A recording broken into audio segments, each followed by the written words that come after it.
One of the things that this journey of nurturing God's project, one of the things that it has done to me, and I always like to ask myself, is keeping a relationship. Naturally, I like to check up on people. I do it so well. I have grace for it.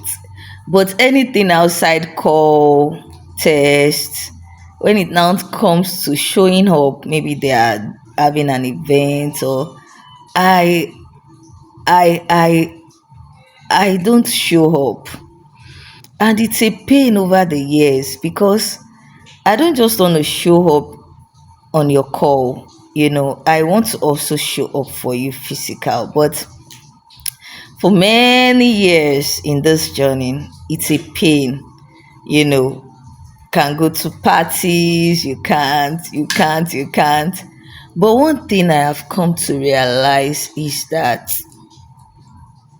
it's not as bad as I think it is. And the way I see it and process it matters a lot. So I am blessed. I have people that show up for me, but I don't show up for them. Except calls and text message. But what am I saying in essence? If you're in that season where you're feeling so lonely and you really want to show up for people, but you can't. It might not even be that yours is maybe, you have a special need child and all that.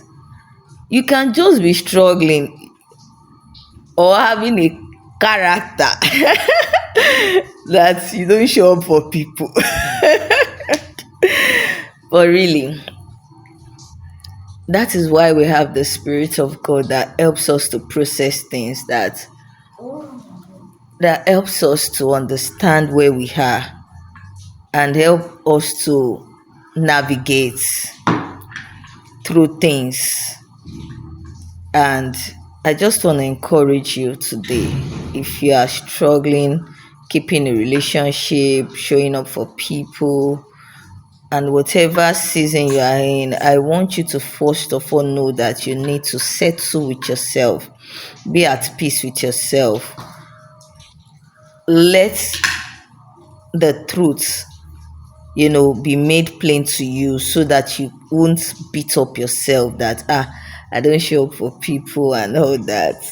And it's very important that we do that. So whatever you can do to show up, even if it's a message, even if it's checking up, even if it's a note, anyhow you can show up. Don't close the door of what you can do to show up for your loved one. But don't also beat up yourself because you cannot show up like the way you would want to show up. But just ensure that you are there. Ensure that what you can do, you are doing it. You are giving it your best shot. And then just leave the rest. Just rest. Just rest. Okay, I hope this helps someone out there. You are not alone. You are loved and you are deeply cared for.